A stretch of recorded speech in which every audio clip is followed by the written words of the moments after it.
자, 그럼 도대체 어떤 미스터리를 어떻게 과학적으로 접근해 볼 수 있을지 너무 궁금해지는데요. 자, 그럼 다비치 노트 오늘의 첫 번째 미스터리부터 공개해 볼까요?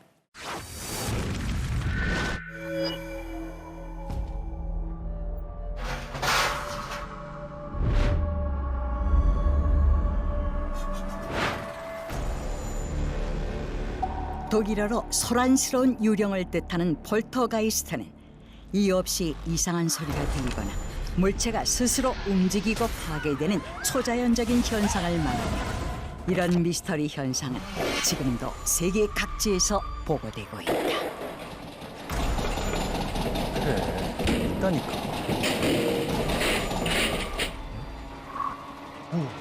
뭐야?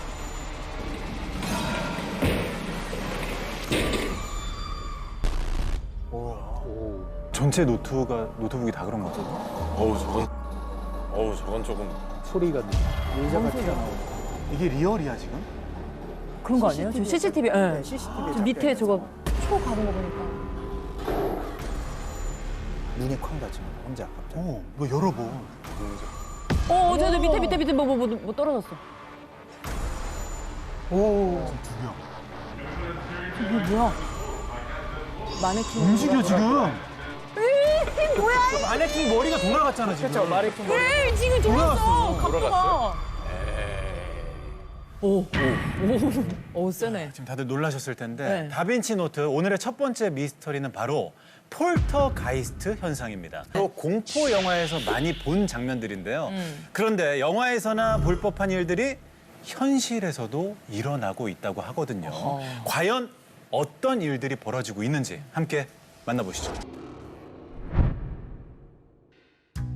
2017년 아일랜드 코르크시의 한 중학교.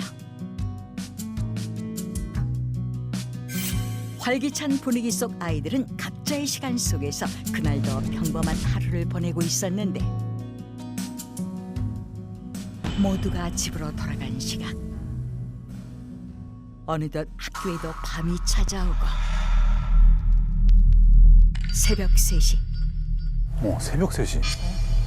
아무도 없잖아. 고요하기만 했던 복도에서 이상한 일이 벌어졌다.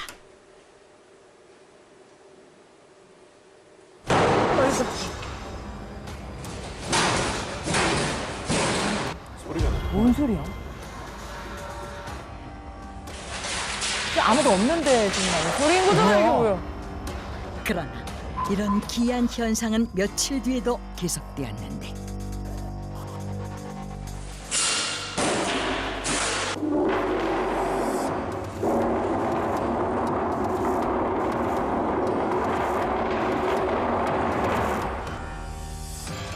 그래서일까 학생들과 교사들이 복도를 지날 때는 서늘한 기운을 느꼈다고 한다. 세계 곳곳에서 일어나고 있는 폴터가이스트 현상, 어떻게 생각하십니까? 저는 원래 귀신을 뭐 본 적이 없어서 너무 맹신하거나 또 너무 부정하지는 않지만 이 사건 자체가 너무 미스터리하잖아요, 그렇죠? 아까 서랍장이 막 혼자서 열리고 닫히던데 그거는 어떻게 설명?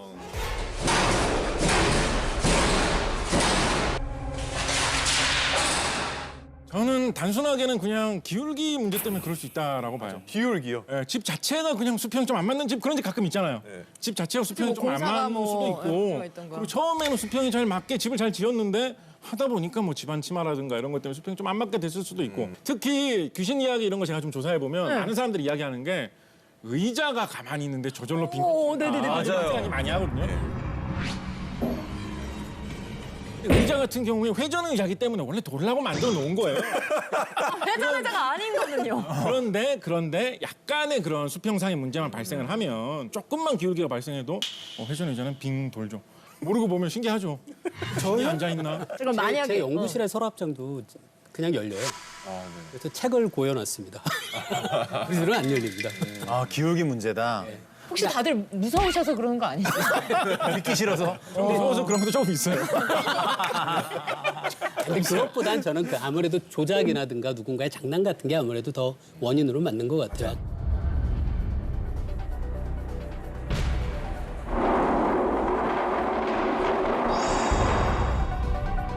사실 대부분의 폴터가이스트 현상들이 물건이 혼자서 움직이거나 아무도 없는데 소리가 들리거나 수상한 인기척이 있거나 뭔가 좀 공통적인 특징들이 있는 것 같기도 하거든요. 어떨까요? 맞아요. 세계 유명 폴터가이스트 현상들을 쭉 살펴보면 한 7가지 정도 공통점이 있다라고 합니다.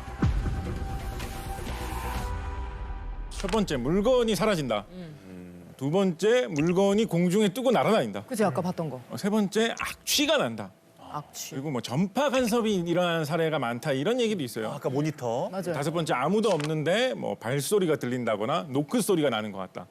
그다음에 누군가 나를 뭐 밀었다거나 이렇게 문지르고 지나갔다 이런 느낌이 드는 사례도 종종 보고되고 있고 그리고 전기가 갑자기 끊긴다. 뭐 이런 식의 공통점이 주로 많이 얘기되곤 하죠. 7가지. 그리고 나서 또 다른 몇 가지 특징들이 더 있는데 어떤 특정 장소에서만 일어난다든지 아니면 그 특정 장소가 어떤 역사, 히스토리가 있다든지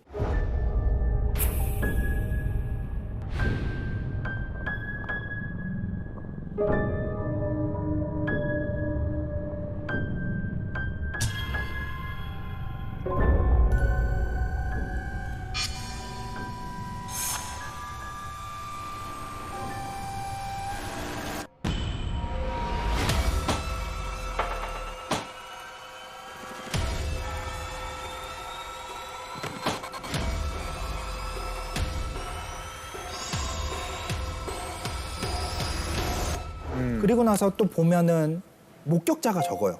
그렇게 하다 보면은 사실은 조작의 가능성이 충분히 있는 거죠. 어떻게 보면. 네. 지금 굉장한 자신감을 세 분 다 보여주시고 계시는데 네. 이건 정말 설명하시기 어려울 겁니다. 뭔가요? 아까 영상에서 와인잔이 산산 조각 났잖아요.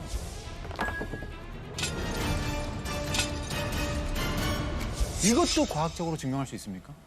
폴터가이스트 현상이 여러 그 알려져 있는 다양한 예가 있는데요. 바로 공명입니다. 공명. 공명? 공명이란 특정 고유 진동수를 지닌 물체가 그와 같은 진동수를 가진 힘을 주기적으로 받을 경우 진폭과 에너지가 크게 증가하는 현상. 와인잔을 공명으로 깰 수 있다?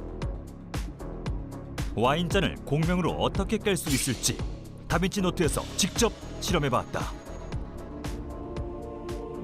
세상 만물은 자신만의 고유 진동수를 가지고 있다는데 어휴, 나네. 물론 와인잔에도 있다. 원리는 간단하다. 와인잔의 고유 진동수와 똑같은 주파수의 소리로 공명을 일으키면 와인잔을 깰 수 있다는 것. 소리? 진짜로? 본격적인 실험에 앞서 실험에 필요한 장비를 소개한다. 음향 주파수를 만들어내는 톤 제너레이터, 주파수를 증폭시키는 초고출력 파워 앰프, 그리고 광범위 송출이 가능한 고성능 스피커와 소리로 진동수 측정이 가능한 주파수 측정 장비가 많이 프로그램까지. 들어갔네요. 자, 이제 모든 준비가 끝났다. 먼저 와인잔의 고유 진동수부터 측정해보기로 했다. 와인잔의 고유 진동수는 주파수 측정 프로그램을 통해 알 수 있다는데 과연 와인잔의 고유 진동수는 312와 323. 같은 브랜드의 동일한 제품이라도 고유 진동수는 조금씩 다르게 나타났다. 그리고 와인잔의 고유 진동수와 동일한 주파수의 소리를 발생시키면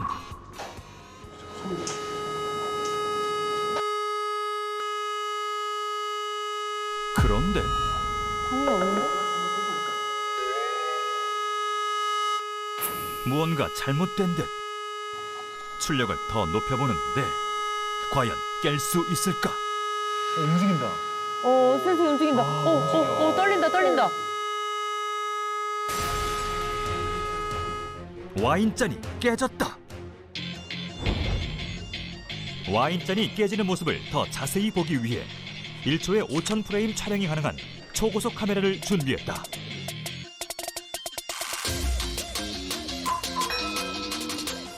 다시 한번 와인잔의 고유 진동수를 측정하고 동일한 주파수를 발생시켜 보는데 이번에도 성공할 수 있을까?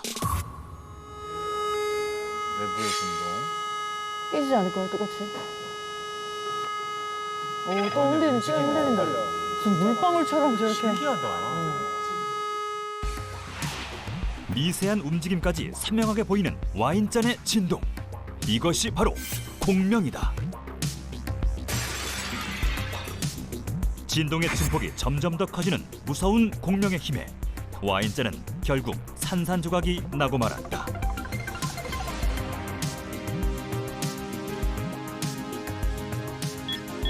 다시 한번 살펴보자.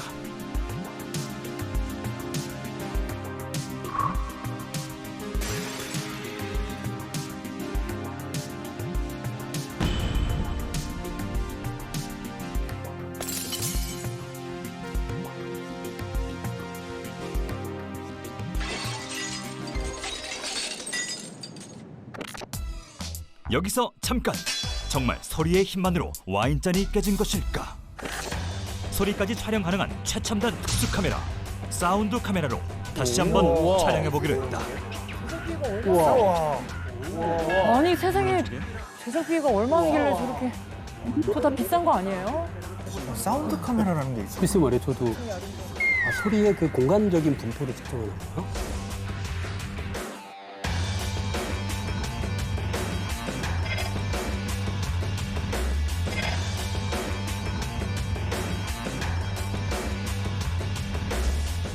과연 사운드 카메라로 촬영한 와인잔은 어떤 모습일지 정말 소리가 찍힐 수 있을까?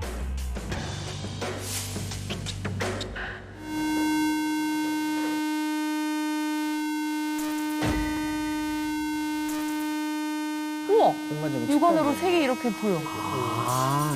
소리에 따라서 소리 정도를 색깔로 성취가 있네요. 되게 신기하다.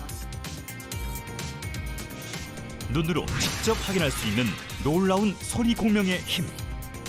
스스로 깨지는 와인잔의 비밀은 바로 소리 공명에 있었다. 이렇게 다리가 무너지거나 컵이 깨지는 건 사실 특수한 상황에 가까운데요. 대부분의 폴터가이스트는 사실 뭐 집안에서 물건이 흔들리거나 움직이거나 떨어지잖아요. 이런 건 또 어떻게 설명하면 좋을까요? 제가 생각하는 폴터가이스트의 원인은 바로 미세한 진동입니다. 미진. 진동이요. 영국의 맨체스터 박물관에 스스로 움직이는 석고상이 있다? 바로 고대 이집트의 오시리스 상이다. 저거는 정말 유명한, 저는 알고 있었던 거. 박물관 그래요? CCTV에 포착된 놀라운 장면. 오시리스 상이 움직이는 것을 눈으로 직접 확인할 수 있었는데 뭐야, 움직여. 하나만 움직여, 지금. 그리고 세계 곳곳에서 일어나는 미스터리한 움직임들.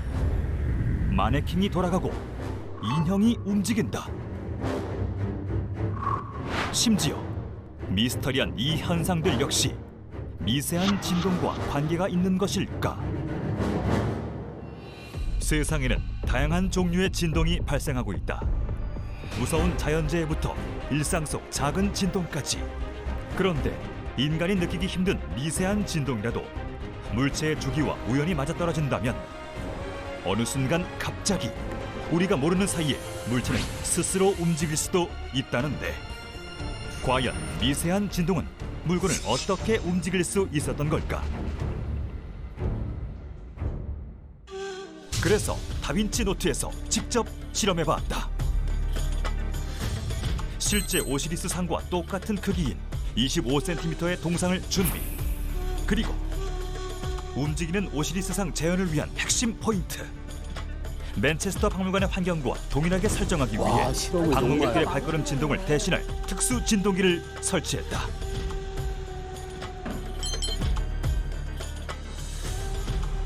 모든 실험 준비 완료. 특수 진동기를 통해 초당 7mm 진폭의 미세한 진동을 발생. 과연 움직이는 오시리스 상은 재현될 수 있을까?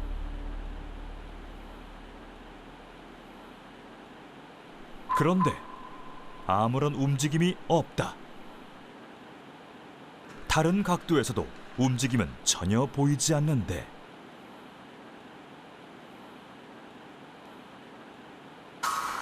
실험은 이대로 실패하는 것일까? 여기서 잠깐! 오시리스 상은 오랜 시간에 걸쳐 아주 천천히 움직였었다. 실험 동상 역시 보이지 않는 미세 움직임을 고려해 6배속으로 관찰해보기로 했다.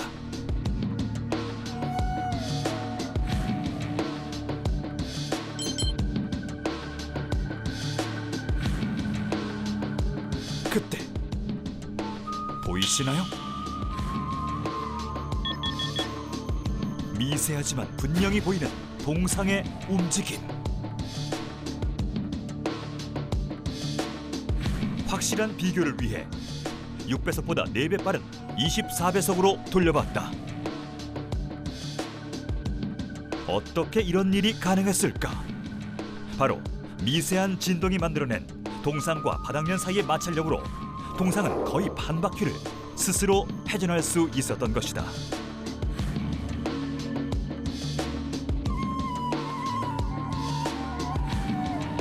다른 각도에서 살펴보니 마치 자신의 의지로 움직이는 듯한 모습을 보였는데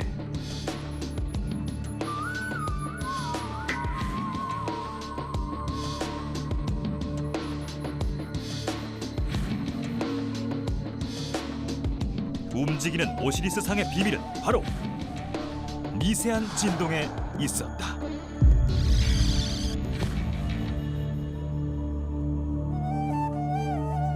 밤에 안 일어나고 이제 주로 이제 낮 시간에 저렇게 이제 일어나가지고 사람들이 감시 카메라로 이렇게 보다 보니까 확인돼가지고 굉장히 유명해졌던 사건인데 사람들이 이제 보고 있기로 저게 이제 지나가는 사람들 또 이제 근처에 차가 다니고 하니까 그 진동 때문에 이쪽이 특별히 맞게 흔들려가지고 얘만 이렇게 좀 돌아갔다라고 지금 보고 있어요. 근데 여러분 한번 생각해 보십시오. 이게 낮에 이렇게 돌아갔으니까 사람들이 그냥 이렇게 하고 넘어갔지. 만약에 밤에 돌아갔다고 해보세요. 괴담 사람 나오죠. 난리 나지 난리 않겠어요? 나오죠. 아, 이게 뭐 파라오의 저주니. 그치. 뭐 사람들 막 다 막 무슨 그치, 뭐 역사 다 제목 끌어다와가지고, 바치고 막 맞아요. 그런데 이거는 마침 낮에 이 현상이 일어나가지고 사람들이 그런 식으로 뭐 저주다, 뭐 파라오의 악령이 씌었다 이런 식으로 생각을 안 하고 이거 왜 이러지? 라면서 보기 시작하니까 이 원인이 논리적으로 밝혀지는 거죠. 그게 신기하다. 뭔가 한 포인트로 완전 과학적 설명이 되는가 하면 또 완전 또 미스테리하게 남을 수 있어요. 그렇습니다. 이 미스터리라는 게 아까도 말씀드렸지만 우연히 꼭 겹쳐야 조금 더 이 현상들이 신기하고 미스터리한 현상들이 벌어지는 것 같아요. 우연히 꼭 겹쳐야지. 맞아요.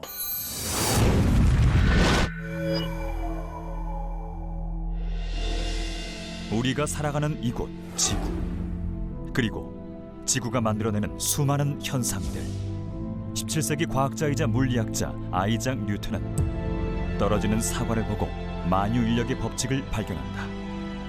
지구에는 물체를 끌어당기는 힘이 존재한다. 그것은 바로 중력. 그런데 중력의 상식을 파괴하는 미스터리한 일들이 일어난다면 저게 실제야. 저게 실제야. 중력을 거스르는 장소, 과연 지구상에 존재할 수 있을까?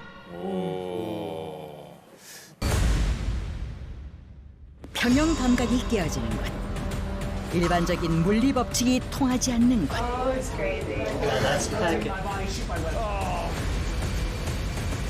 과연 중력을 거스르는 곳은 존재할 수 있을까? 에이 나왔습니다. 총각도 못 믿나요? 분명히 우주의 법칙이지 않습니까? 중력이라는 것은 우주의 법칙이기 때문에 중력을 거스를 수는 없다라고 생각을 합니다. 저는. 태어나기 이전의 삶, 전생. 옛날부터. 지금도 세계 곳곳에서는 적지 않은 숫자의 사람들이 자신의 전생을 기억해내고 있다. 과연 전생은 존재하는 것이며 전생을 기억하는 일은 가능한 일일까? 안 믿지만 좀 신기해가지고. 네. 2000년 미국의 루이지애나주. 전생을 기억하는 아이가 있다. 2살 제임스 라이닝거는 아버지로부터 항공기 장난감을 생일 선물로 받았는데 그로부터 반년 후 제임스는 기이한 말과 행동을 시작했다. Up at the ceiling and he goes, Mama, the little man's going like this. And he laid on his back and kicked his feet up. The little man's going, ooh, ooh, ooh, ooh, ooh, ooh, can't get out. And I said, well, who's the little man, baby? And he goes, me. 바로 자신이 타고 있던 전투기가 총에 맞아 불타버렸다는 것. 그의 말에 따르면 자신은 제임스 휴스턴이라는 이름의 조종사였으며 Do you remember the name of your boat? He said, Natoma. 미 해군 항공모함 나토마 베이에서 콜세어 전투기를 타고 출격해 잭 라슨이라는 동료와 함께 적군과 싸우다가 사망했다고 주장했다. 확인 결과 콜세어는 1945년 2호섬 전투에서 실제 사용됐던 모델이었고 실제 전쟁 전사자면부에서 그가 말했던 이름 제임스 휴스턴이 확인되었는데 심지어 아기 제임스는 격추된 전투기에서 낙하산을 타고 탈출하는 파일럿의 모습을 또렷하게 그려냈다. few questions about did I know some of the people? Oh yeah, I remember those people. Yes, there was a Jim Houston, a rather large shell just hit him in the engine and it burst into flames and went down. It was all real. 그래, 저렇게 자세하게 얘기하는 거면 있는 것 같아. 전투 당시 함께 근무했던 동료의 증언까지 완벽하게 일치해 제임스 라이닝거의 전생 기억은 모두를 놀라게 했다. 합니다. 우리 심리학 교수님으로서 이 전생의 존재에 대해서 어떻게 좀 인정을 하시는지 어떠실까요? 뭐 사실은 알 수 없죠. 모든 현상들이나 아니면 모든 대상들은 완벽히 존재한다, 존재하지 않는다에 대한 검증이 끝나기 전에는 할 수 없는 건 분명한데요. 네. 그런데 일단 우리가 한번 고민을 해봐야 될 거는 이 전생이라고 하는 것을 우리가 왜 굳이 꿈과 최면으로만 우리가 꼭 보는가 하는 한번 생각을 해볼 필요는 있어요. 꿈과 최면만 놓고 봤을 때 가장 왜곡과 암시가 심한 것이 꿈이거든요. 왜 굳이 전생은 가장 취약하고 왜곡이나 뒤틀림이 심한 매체로만 주로 보여지는가? 요건 우리가 한번 주의 깊게 볼 필요가 있다는 거죠. 자, 그런 면에서 봤을 때 암시된 기억일 가능성을 굉장히 강하게 의심해 봐야 돼요. 암시된 기억. 네.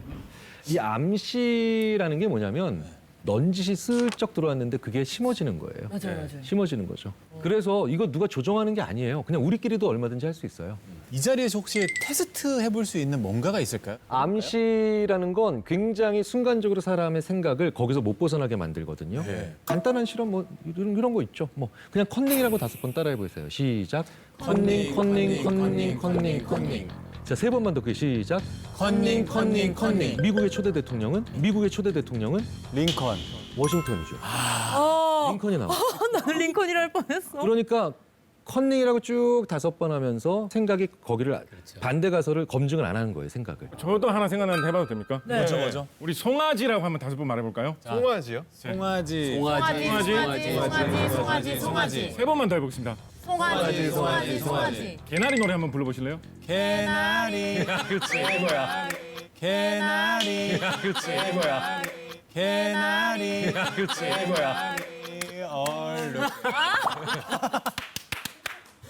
원래 원곡은 이거 재밌네요. 나리 개나리. 야, 이게 또 암시된 기억이에요? 야, 무섭네. 이게 바로 왜 그러냐면 우리가 뇌를 안 찾아서 그래요. 컴퓨터랑 다르다는 뜻이에요. 내가 없어서 그런 건 아니죠? 뇌를 서치를 안 해요. 자존심 상할 뻔했어. 그렇기 때문에 전생은 암시받아서 많이 내가 상상해봤을 가능성이 크죠. 그럼 교수님께서 생각하시는 전생에 대한 과학적 접근은 암시된 기억이다. 일단 그 가능성이 전생 기억 암시 1단계 시각적 암시. 전통적인 분위기가 느껴지는 식사 장소. 장소도 한정식 집에서. 보이는 게 중요하지. 또. 정갈한 한정식까지. 그럼 이 정도면 거의 장금- 인셉션이네요. 지금. 그리고 그러게. 대장금을 연상시키는 육감을 다 좋아하시니까. 수락관 복장 실험 도우미도 준비 완료. 드디어 오늘의 첫 암시 장소에 도착한 실험 참가자. 낯선 공간을 둘러보는데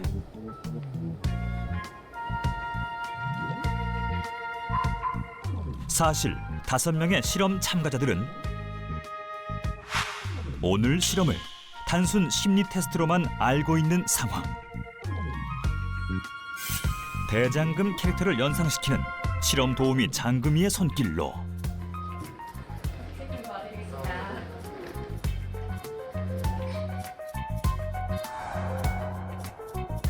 한상 차림이 차려지고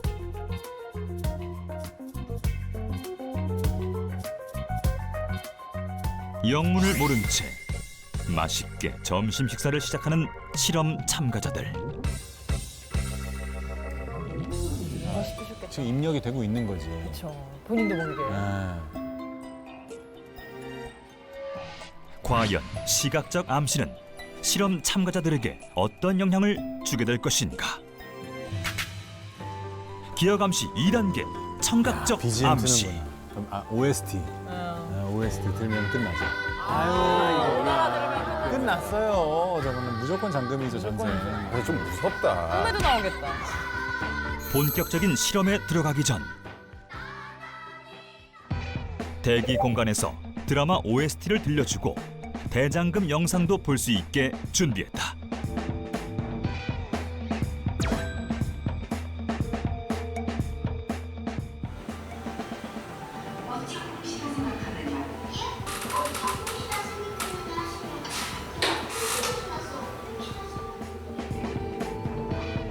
과연 청각적 암시는 참가자들에게 어떤 영향을 주게 될 것인가? 바로 후각적 암시. 조선시대 의녀 장금을 쉽게 떠올리게 하기 위하여 약재를 두고 자연스럽게 향을 느끼게 했다. 후각적 암시까지 완료! 마지막 4단계 암시는 무엇인가를 한번 떠올려보는 시간이에요. 현재의 경험부터 내가 아주 오래된 우리가 전생이라고 얘기하는 그런 기억까지 한번 떠올려보는 시간을 가져볼게요.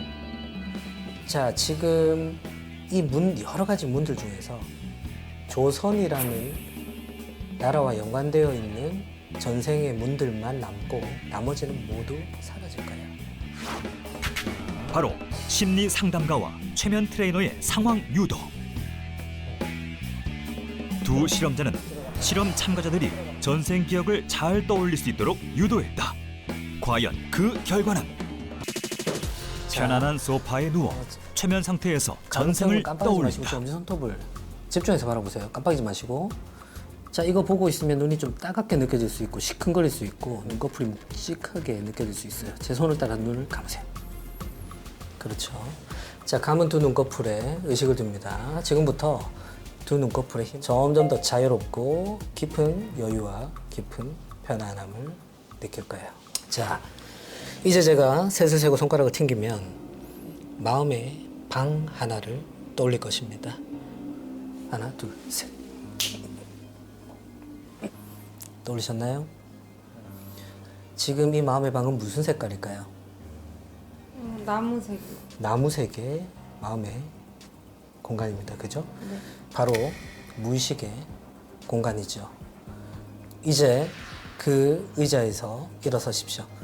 자, 앞으로 걸어 나오면 마음의 방에 문이 하나 생길 거예요. 하나, 둘, 셋. 자, 문이 나타납니다. 본인은 이제 그 문을 열거나 통과해서 그 시대, 그 삶의 인격으로서의 그 삶을 경험할 것입니다. 하나, 둘, 셋. 들어갑니다. 들어갑니다. 과연 그들의 전생은?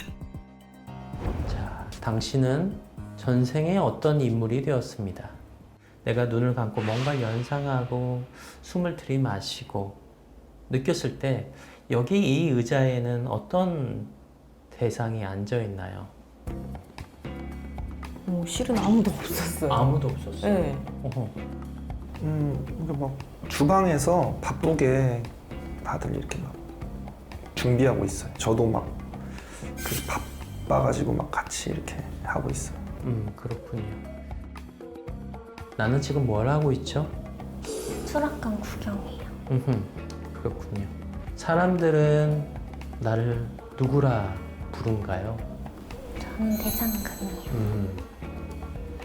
나는 장금이요. 장금이군요. 그런 역할로서 혹시 하루의 일과가 생각이 날까요? 일어나서 임금님 수락관에 올라갈 재료들을 먼저 확인을 해요.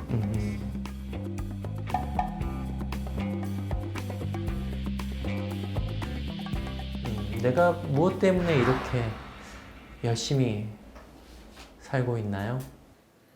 엄마요. 엄마. 네. 엄마에게 지금까지 못다 했던 말 엄마 앞에 보고 있거든요.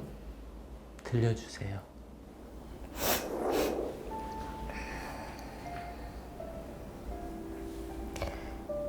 나는 잘 컸으니까 이제 더 이상 걱정하지 않아도 돼.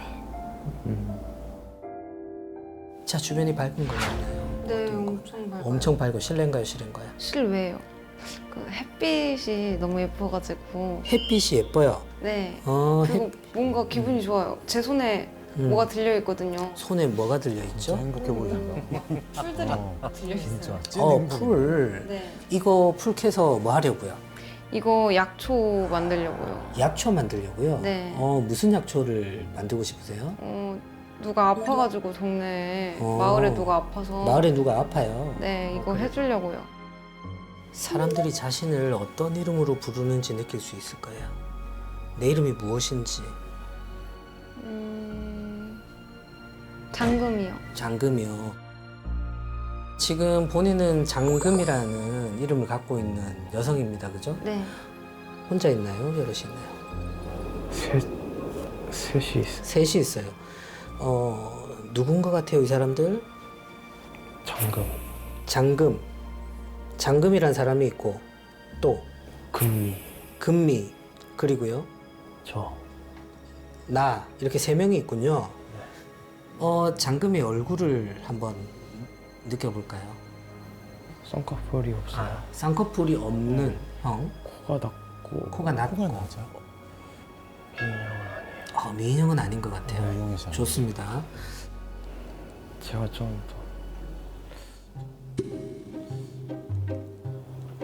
좀 더 나은 것 같아요. 본인이 좀 더 나은 것 같아요. 잘 알겠습니다. 자존감이 높으신 분이네요. 심리 심상법과 최면을 통해 전생 기억에 몰입했던 실험 참가자들. 암시 실험 결과 오늘의 실험 참가자 5명 중 2명은 마치 자신의 실제 기억인 것처럼 구체적으로 대장금을 떠올렸고 다른 참가자들도 주변을 떠올렸다. 미리 암시받은 기억의 결과인 것. 결국 누군가에 의해 암시를 받거나 외부의 자극을 받으면 없었던 일도 자신의 실제 기억으로 쉽게 혼동할 수 있다는 것. 앞선 실험에서 이 장금이라고 대답했던 모든 분들도 이 암시 때문에 그렇게 반응한 걸 수 있겠죠. 게다가 굉장히 중요한 건 직전의 암시가 되게 세요. 바로 직전. 네네. 그러니까 인간은 직전 경험의 노예라는 말도 있어요. 혹시 뭐 저희 일상 속에서도 뭐 일어날 수 있는 일들 없을까요? 일상생활 속에 왜곡된 기억의 사례, 좀 쉽고 간단한 거, 좀 왜곡될 리 없는 것부터 한번 짚어가면서 한번 찾아보도록 하겠습니다. 2000년대 초에 나와서 한국을 강타했던 명작 연애 영화로 봄날은 간다라는 영화가 있었죠. 유지태. 이영애. 네. 거기서 그 이영애 배우님께서 했던 명대사로 이 상대방을 이렇게 살짝 끌어들일 때 했던 그 명대사. 저기요. 잘 들어보세요.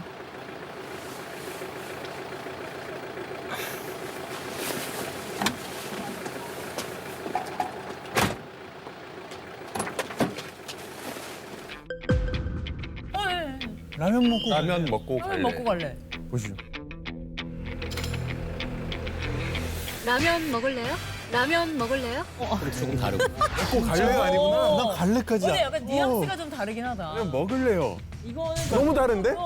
그리고 90년대 초에 할리우드 액션 블록버스터 굉장히 인기를 끌었던 명작 영화 중에 터미네이터 2라는 영화가 있어요. 아, 있죠, 있죠. 터미네이터 2의 거의 마지막 장면에서 아놀드 슈왈제네거가 연기하는 터미네이터가 용광로처럼 돼 있는 그 끓는 거기로 이렇게 하면서 내려가면서 끝나잖아요, 그죠? 그때 아놀드 슈왈제네거 하는 명대사 뭐죠? I'll be back. I'll be back. 네. 그죠? 그렇게 우리가 알고 있어요, 그죠? 그렇죠. 보세요. 보세요. 마지막.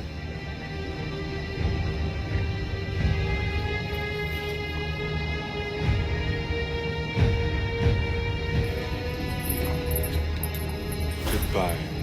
Goodbye. 굿바이라고? 그렇죠. 합쳐진 아니 내려가면서 나올 것 같아. 아일비도 나와야 되는데. 지금 너무 멘붕이야. 자 여기서 나오나?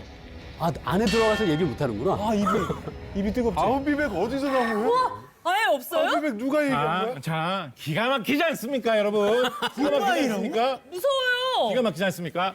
아니 근데 그거는 그 약간 그 뒤에 그러니까 라면이란 거에 사람이 집중을 하니까 뒤에 말은 좀 틀렸나 보다 싶은데 아일비백은 너무 충격적인데요. 사실 터미네이터에서 아일비백이 굉장히 잘 알려진 명대사입니다. 그리고 터미네이터 2편의 가장 명장면으로 사람들이 많이 기억하는 장면이 마지막에 터미네이터가 들어가는 장면이다 보니까 그게 명장면이 이거지 명대사가 이거지라고 워낙 말을 많이 하는 사이에 그게 섞여버린 거예요. 이 안에서 편집을 우리가 그냥 제목 때문에 그게 퍼져버린 거예요.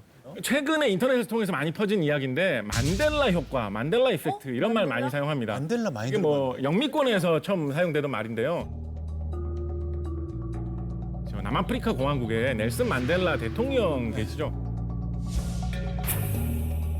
이분이 사실은 감옥 생활 길게 하시고 그다음에 감옥에서 나오셔가지고 대통령이 되셔가지고 잘 활동하셨는데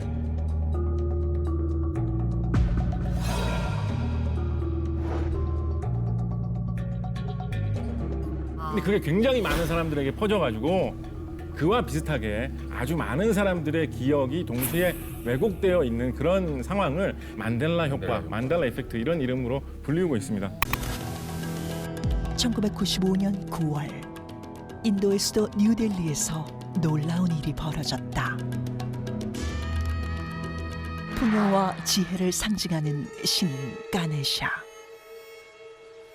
가네샤 신의 탄생일에 맞춰 열흘간 축제가 열릴 정도로 인도에서 가장 숭상하는 신 중 하나이며 사람들은 중요한 일을 앞두고 가네샤 상에 우유를 바치며 제사를 지내곤 했는데 신적인 존재구나. 제사를 올리던 바로 그때 코끼리 코에. 가네샤 상에 갖다 댄 우유가 서서히 줄어들기 시작한 것. 그 후에도 마치 석상이 마시기라도 한 것처럼 우유는 눈앞에서 사라졌고 이 놀라운 소식은 인도 전역으로 퍼지기 시작했는데 와.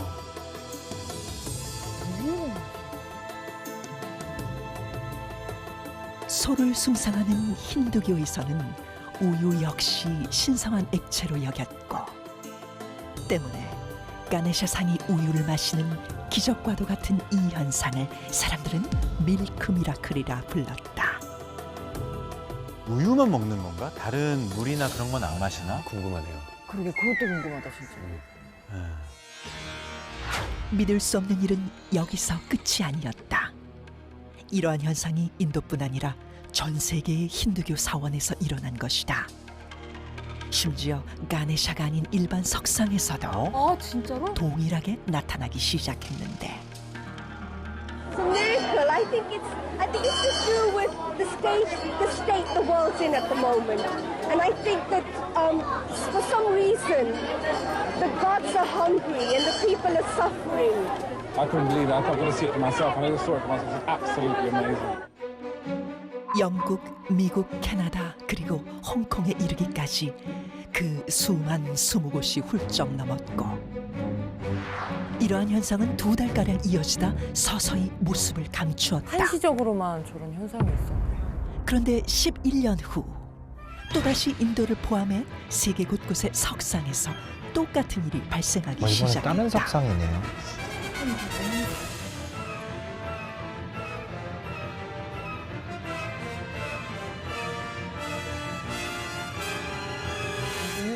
뭐야? 진짜. 이번에는 하루 동안 무려 10리터의 우유가 사라졌는데 하루에 10리터? 10리터는 굉장히 많은 양인데? 살아있는 듯이 우유를 마시고 피와 땀을 흘리는 석상들. 과연 신이 보여준 신비한 기적일까? 아니면 인간의 상상력이 만들어낸 허구인 것일까? 작가님, 화학적으로 어떻게 이게 증명이 될까요? 화학이라면 상당히 간단하게 아는 부분을 설명할 수 있습니다.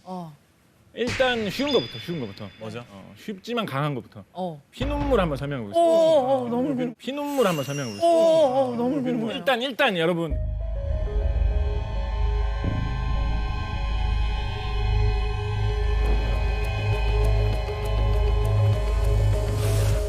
일단 여러분 우리가 생각해 봐야 될 거.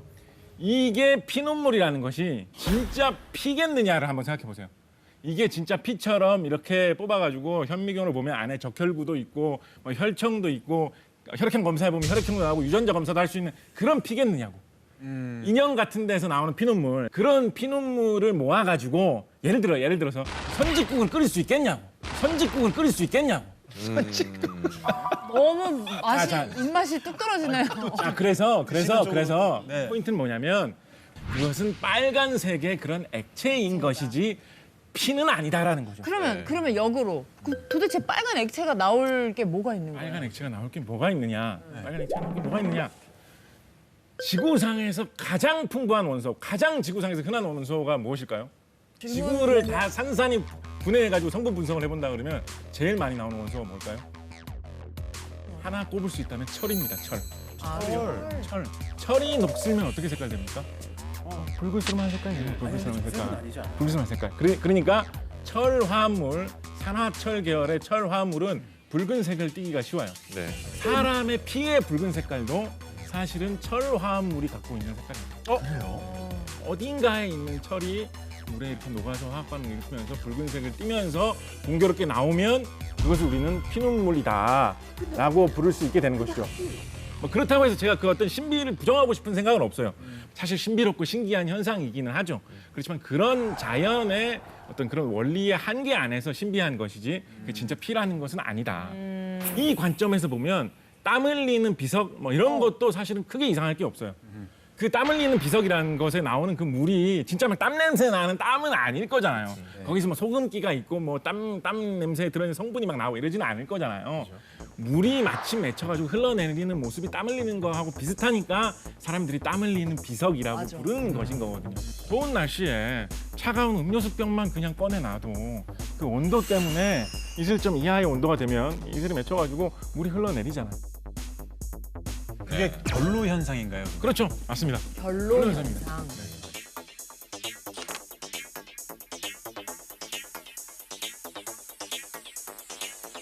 그러니까 마침 주변에 어느 정도의 습도가 갖추어져 있고 비석이 유독 차가우게 될 수 있는 재질이라고 한다면 거기에 물방울이 맺혀서 흘러내린 건 사실 이상할 게 없죠. 자, 그러면 그 우유를 마시는 석상 있잖아요. 네네. 우유에 어떤 특별한 성분이 있는 걸까요? 우유를 마시는 석상은 사실 좀 저도 진짜 신기하긴 한데 제가 생각하는 우유를 마시는 가네샤 석상의 비밀은 바로 돌의 성질에 있습니다.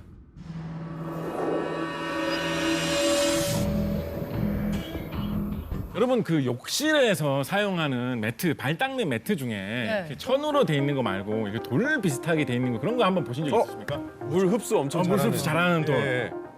그게 바로 규조토라는 것을 이용해서 만든 매트예요. 규조토? 약간 규조토라는 게 뭐냐면 규조류라는 게 있거든요. 아, 리조또요?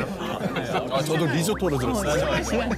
규조라는 생물이 있는데 이제 우리 바다를 떠다니는 미생물 같은 것인데 이게 별로 희귀한 게 아니거든요. 널려 있는 거예요. 아주 흔한 건데 보이지 않는 미생물 정도인데 껍데기 부분이 약간 유리 같은 그런 재질로 돼 있어요. 그거를 모아가지고 만든 것이 물을 흡수를 굉장히 잘하는 재질의 돌인 규조토 재질의 발닦개 이런 거거든요. 그래서 아마도 그와 비슷한 그런 재질로 되어 있는 석상이라면 물을 충분히 잘 흡수할 수 있지 않을까 짐작해 봅니다. 과학자로서 추측했을 때 석상에 사용된 암석이 물을 흡수하는 성질을 갖고 있는 암석일 것이다. 그렇습니다. 조각석 만드는데 많이 쓰이는 돌이다 하면 대리석 많이 생각하잖아요. 네네네네. 대리석은 우리 그거 뭐 반질반질하고 물을 뭐 잘 안 흡수하고 이렇지 않나 이렇게 생각하기 쉬운데 대리석도 그 겉면을 가공하고 코팅하기 전에 생 대리석 재질을 그대로 쓰는 경우에는 이 다공성이라고 하죠. 구멍이 미세한 구멍이 많아가지고 물을 상당히 흡수한다라고 해요. 네. 자, 화학자 입장에서는 우유 마시는 가네샤 석상의 비밀이 돌에 성분이 있지 않을까 말씀을 주셨는데 우유 담은 숟가락을 코 밑에 주잖아요. 맞아요. 네. 그러니까 마치 우유가 코를 따고 이렇게 거꾸로 올라가는 듯한 그런 느낌이었는데 이건 어떻게 설명이 되는 건지 궁금합니다. 혹시 이번에는 물리학 입장에서 말씀을 부탁드려도 될까요? 네, 이제 물리학이 좀 등장해야 될 것 같은데요. 네. 예. 제가 생각하는 이 가네사 석상의 비밀은 바로 모세관 현상입니다.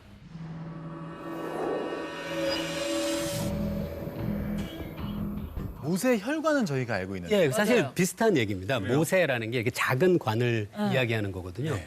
그 우리 주변에 볼 수 있는 다양한 예가 있는데 그 중에 하나가 식물은 땅 속에 있는 물을 자기 입까지 끌어올릴 수 있을까 생각해 볼 수 있잖아요. 그게 바로 모세관 현상을 이용하는 건데요. 모세관 현상이라는 게 아주 가는 관이 있으면은 그 관 안에 담겨 있는 액체에 작용하는 그 물리적인 힘이 두 가지가 있거든요. 하나는 중력은 아래로 내려가도록 할 거고요. 네. 그 다음에 관의 표면에 물이 붙고 싶어 하거든요. 물이 그 응집력 때문에 그래요. 물 분자들 사이에. 그러면 이 내려가려고 하는 중력에 비해서 위 방향을 향하는 관에 붙으려고 하는 힘이 강해지면 그러면 물이 거꾸로 올라가는 걸 볼 수 있어요. 그러면 가네샤 석상 안에도 물관처럼 관이 있는 건가요? 그거는 아닐 것 같은데요. 아까 그 곽재식 작가님이 하신 이야기랑 비슷할 수 있는데 가네사 석상 안에 아마도 굉장히 많은 균열들이 있을 거예요. 그럼 그 균열들이 연결돼서 마치 가네사 석상 안에 모세관이 있는 것처럼 그렇게 작동할 수 있는 거죠. 오늘의 프로젝트를 책임질 물리학과 교수님 섭외 완료. 결국 구하지 못한 가네샤 석상은 직접 만들어 보기로 했는데 만들어 본다고요? 그래서 찾아간 곳은 바로 3D 프린팅 업체. 스케일이 진짜. 실제 판매 상품처럼 디테일하게 제작된 3D 프린팅 모형들.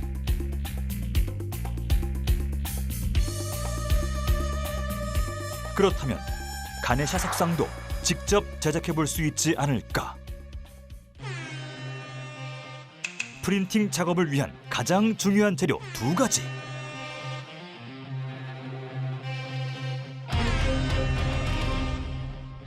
조각상 내부의 작은 균열과 얇은 모세관까지 그대로 재현한 3D 도면. 와, 제작을 하셨네요.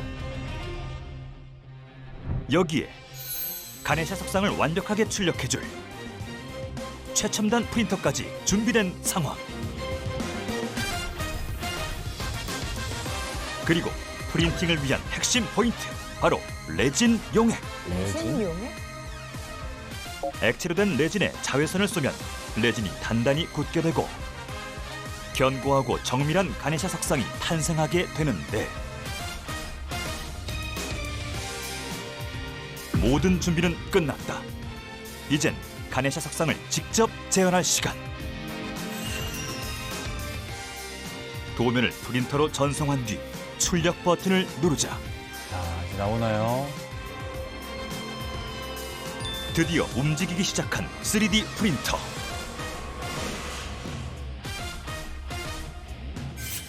곧이어 뭔가 보이기 시작하는데, 아, 이렇게 쌓여 올라오는 거구나. 그렇죠. 네. 쌓는 거죠. 네.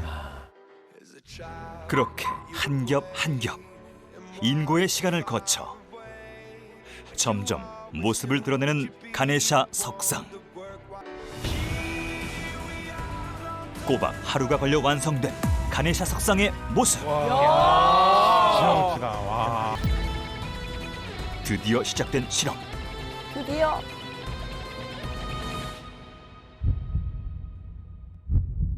그런데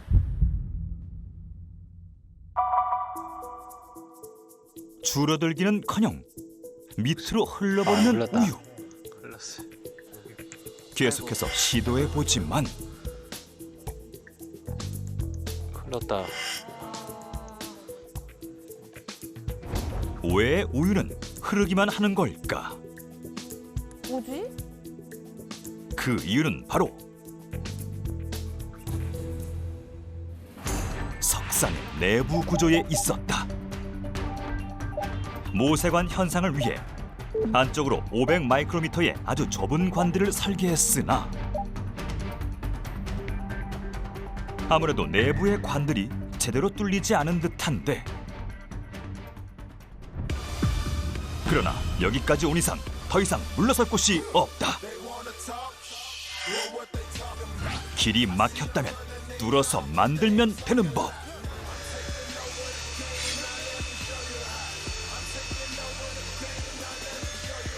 먼저 막혀있던 가네샤 석상의 코 부분과 몸통 안쪽에 좁은 공간을 내준 다음 더 이상의 실패는 없다.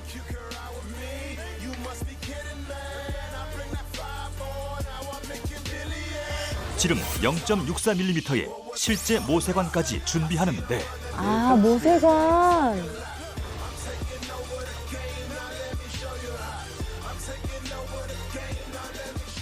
석상 내부에 관이 생긴 듯한 효과를 주기 위해 모세관을 잘라 코 안쪽에 직접 넣어주는데, 수많은 시행착오 끝에 탄생한 가네샤 석상. 과연 이번엔 기적이 일어날 수 있을까? 모두가 숨죽인 가운데 다시 시작된 실험. 우유가 줄어들기 시작한다. 줄어든다. 나간다.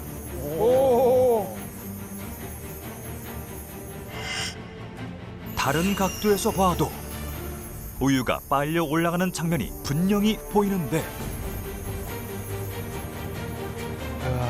모세관.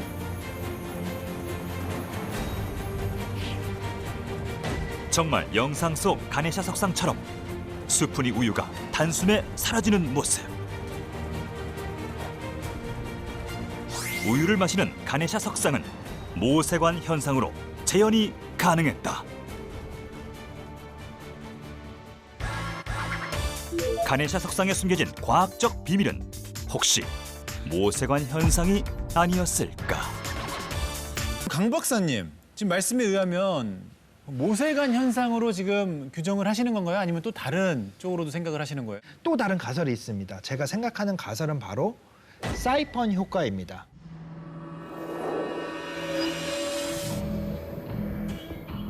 사이펀이란 압력 차이를 가졌을 때 액체를 높은 곳에서 낮은 곳으로 흐르게 하는 관을 우리가 사이펀이라고 하는데요.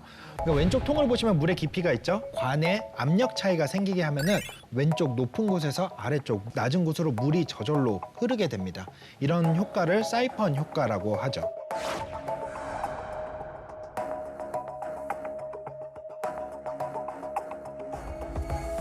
제 기억이 맞다면 어떤 영상에서 저런 거 처음에 저렇게 꽂아 놓으면 안 흐르다가 입을 한번 쪽 빨아주면 그때부터 시작돼요. 그러니까 입으로 쪽 빠는 현상이 관 자체의 압력 차이를 생기게 하는 현상이거든요. 입으로 쪽 빨면은 관의 압력이 낮아지면서.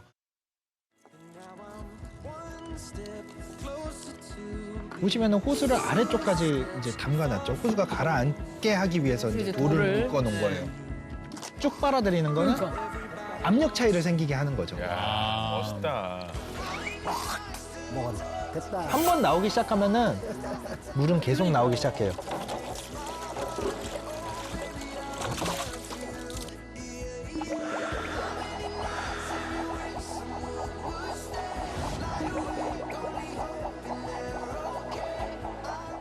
과학적 원리를 일상생활에서 너무 실질적으로 활용한 너무 좋은 예 아니겠습니까? 네, 그러면 이 사이펀 효과와 우유 마시는 가네샤 석상과는 그 저 관의 역할을 코가 해주는 건가요? 가네샤 석상의 코 주변에서 시작한 미세한 공간이 예를 들어 어떤 식으로든 이미 저 관 자체의 압력의 차이가 형성이 돼 있다면은 저 공간에 우유를 갖다 대는 것만으로도 저게 쭉 빨려 들어가서 다른 쪽으로 빨려 나갈 수가 있겠죠.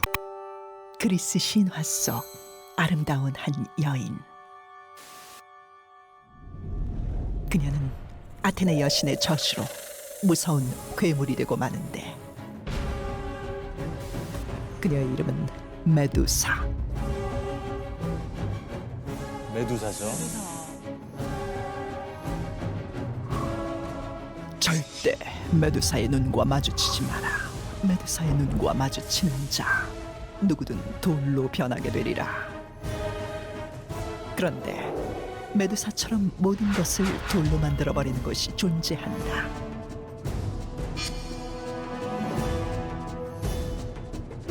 바로 탄자니아 북부에 위치한 나트론 호수. 핏빛 호수, 죽음의 호수로도 불리는 이곳에서는 말라 비틀어진 채 죽은 동물들의 모습이 발견됐는데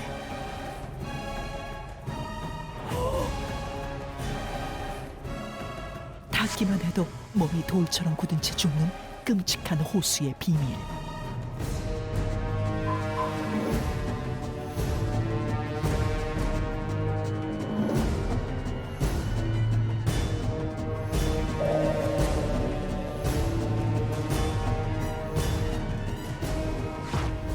이 기이한 현상은 정말 메두사의 저주일까? 아니면 자연적 현상일까? 자, 오늘의 첫 번째 주제, 메두사의 저주입니다. 뭐 신화 메두사의 저주는 다들 아실 텐데 네. 그게 현실판이 있다라는 겁니다. 나트론 호수, 생각만 해도 참 끔찍한데 근데 어떤 비밀이 숨겨져 있길래 이렇게 돌로 만들어버리는 걸까요? 아니 저게 썩거나 으스러지지 않고 그냥 그대로 있네요. 학자들이 이 호수의 비밀을 파헤치기 위해서 조사를 했는데요. 네. 비밀은 바로 탄산 나트륨에 있었습니다.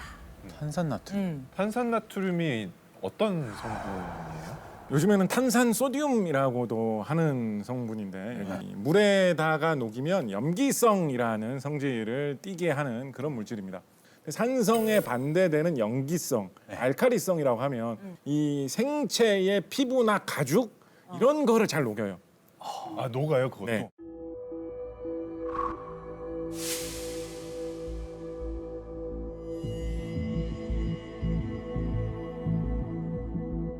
일단 다 사가서 사람의 형체가 없어지고 바짝 마른 저런 형태로 변화하게 되겠죠. 큰일 나겠다. 그리고 나면 좀 더 저렇게 돌처럼 보이죠. 좀 더 기괴한 형체로 보이게 되겠죠.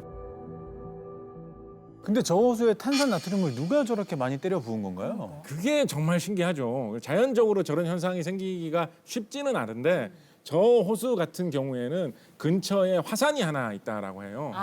그래서 그 화산에서 뿜어져 나오는 그 마그마 속에 이런 탄산 나트륨을 만들 수 있는 성분이 좀 들어 있는 것이 지상으로 계속 배출돼 있어가지고 그게 이제 뭐 비가 올 때마다 혹은 다른 물이 흐를 때마다 계속 씻겨서 내려와가지고 저 호수에 고이게 된 거죠. 아하. 나트륨 호수에서 생물들이 돌처럼 굳게 된 것은 탄산나트륨이라는 명확한 이유가 있잖아요. 네, 맞아요. 그런데 아직까지 과학적으로 밝혀지지 않은 미스터리한 곳이 또 존재한다고 합니다. 함께 확인해 보죠. 영국의 노스 요크셔주. 이곳에는 모든 것을 돌로 만들어버리는 이상한 동굴이 있다는데 가파른 10m 절벽 아래 위치한 거인의 두개골을 연상케 하는 괴기한 모습의 동굴. 이 동굴의 이름은 마더쉽튼. 그 이름은 바로 1488년 기괴한 얼굴을 가지고 태어난 여자아이의 이름이었다. 그녀의 모습은 기형적으로 거대하고 끔찍하게 못생겨서 악마의 자식으로 손가락질 받으며 부모에게서 버려졌는데 자라면서 그녀는 미래를 내다보는 신비한 능력을 보였고 마을 사람들에게 닥칠 일을 예언했다. 놀랍게도 그녀가 예언한 사건들은 모두 적중했고 이런 현상이 계속되자 사람들은 그녀가 마을에 저주를 내린다고 입을 모았다. 당시 미래를 내다보던 그녀를 사람들은 마녀라고 불렀고 그들의 눈을 피해 마더쉽트는 오랜 세월 이 동굴에서 숨어 살았다고 한다. 그런데 그녀가 동굴에 숨어 살기 시작한 이후부터 미스터리한 현상이 일어나기 시작했다. 바로 어떤 물체든 동굴에서 떨어지는 물을 맞으면 돌로 변한다는 것. 저 물을 맞으면. 오? 인형도, 주전자도, 모자도, 자전거도 원래 흔적을 찾아볼 수 없을 정도로 딱딱하게 굳어버린 것. 그러나 더 놀라운 사실은 물체가 돌이 되는 속도에 있었다. 인형처럼 작은 물건은 한 달, 자전거처럼 큰 물건은 5달 안에 돌로 변해버리는 것. 그리스 신화의 메두사처럼 모든 물체를 굳게 만든다고 믿었던 마을 사람들은 마더쉽튼이 동굴에 저주를 내렸다고 생각했다. 그 후 그녀의 이름을 따 이곳을 마더쉽튼 동굴이라고 불렀다. 400여 년이 지난 지금도 여전히 동굴에선 물건이 돌로 변하는 기이한 일들이 벌어지고 있는데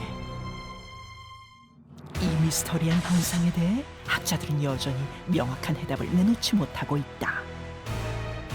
어떻게 이런 일이 일어날 수 있는 것일까? 뭐든지 굳어버리는 기이한 현상은 정말 마더쉽튼이 동굴에 내린 저주일까? 아니면 자연이 빚어낸 신비한 현상일까?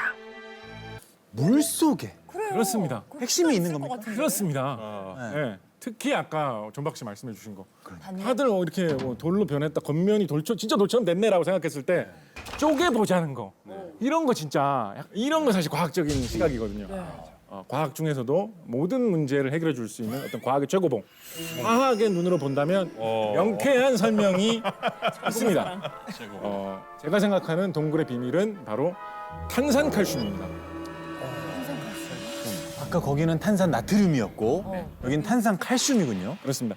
우리나라에도 뭐 고시 동굴이라든가 뭐 백룡 동굴, 온달 동굴 뭐 이런 여러 가지 아름다운 동굴들이 많이 알려져 있죠. 그런 동굴들에 들어가 보면 안에 뭐 여러 가지 막 이렇게 고드름처럼 막 매달린 종유석 이런 것도 있고 기이한 모양으로 올라와 있는 뭐 석순 이런 것도 있고 내부 풍경이 되게 다양하고 아름답지 않습니까? 그런 성분들을 생기게 할 수 있는 그 물질, 그 동굴을 이루고 있는 돌인 석회암의 주요 구성 성분이 바로 탄산칼슘입니다. 그 탄산칼슘이 머더쉽튼 동굴 근처에서 흐르는 물 속에도 다량의 이런 석회 성분, 탄산칼슘 성분이 발견되고 있다라고 해요. 그런 석회화 현상이 원인이 아닐까 그렇게 추측합니다. 석회화 현상을 좀 설명해 주실 수 있을까요? 석회화 현상. 네. 좀 간단하게 쉽게 이야기하자면 이 석회암 속에 들어있는 탄산칼슘 성분, 물에 좀 녹을 수 있는 성분입니다. 물에 녹아 있다가 적절한 곳에서 물이 마르면서 그 탄산칼슘이 다시 물 밖에서 드러나가지고 그대로 굳는 그런 현상이라고 보시면 거의 얼추 비슷하게 생각할 수 있을 것 같아요. 말씀 들으니까 알겠는데 아까 우리 영상에서 봤는데 조그만 곰인형 같은 경우 한 달이 걸린다 그랬고 자전거가 5개월 걸린다 그랬는데 한 달 만에 그렇게 될 수 있는 거예요? 종유석 같은 경우에 사실 조금 자라나는 경우에도 뭐 몇천 년, 몇만 년이 걸린다라고 하거든요. 그래서 그런 거하고 비교하면 사실 좀 놀라운 현상이기는 하죠. 그런데 아마도 제 생각에는 특히 저 인형 같은 경우에는 그 물을 받으면 그 물을 그대로 흡수를 해가지고 들고 있을 수가 있죠. 그 물 자체를. 그리고 물이 마르고 그런 탄산칼슘 성분이 남아 있을 때 그 인형의 섬유질, 그 실과 실 사이 틈에 그런 게 더 끼이기도 좋은 그런 특징이 아마 있을 겁니다.